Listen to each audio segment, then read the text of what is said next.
ঢ্যাঁড়স আলু দিয়ে ঝাল রেসিপিটা দুপুরে ভাতের পাতে বা রুটির সাথে খেতে খুবই ভালো লাগে। তা রেসিপিটা কি করে নেওয়া যায় দেখা যাক।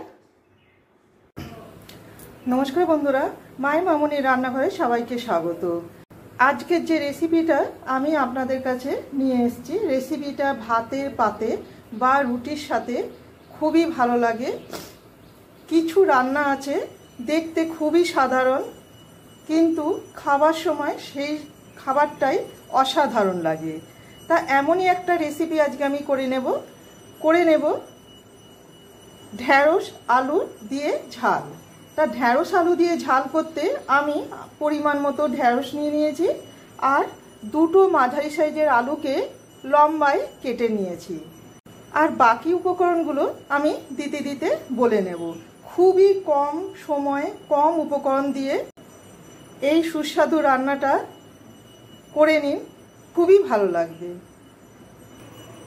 ঢ্যাঁড়স আলুর ঝাল করতে আমি 1 টেবিল চামচ সরষের তেল দিয়ে দিলাম। তেলের পরিমাণটা আপনারা অবশ্যই আপনাদের মতো করে দেবেন। দিয়ে দেব 5 ফোড়ন আর একটা শুকনো লঙ্কাকে ফাটিয়ে দিলাম। ফোড়ন থেকে সুন্দর গন্ধ বেরোতে শুরু করে দিয়েছে। এরপর দিয়ে দেব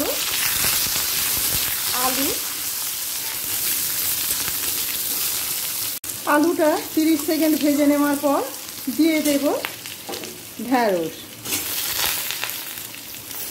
বড় ঢ্যাঁড়সগুলো আমি দুভাগ করে নিয়েছি আর ছোটোগুলোকে শুধু গোটাটা ছাড়িয়ে নিয়েছি।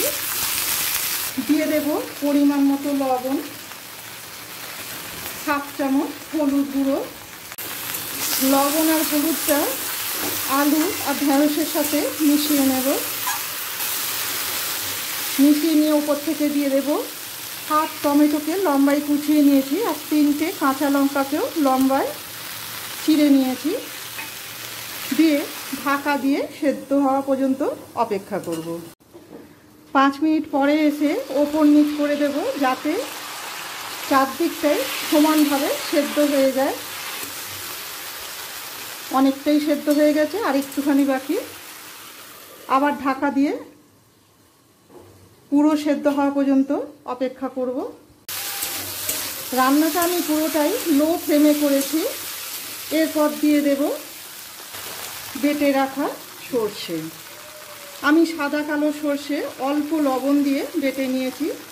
আজকে আর ছেঁকে দিলাম না, তবে আপনাদের পছন্দ না হলে আপনারা অবশ্যই সর্ষেটাকে ছেঁকে দিতে পারেন।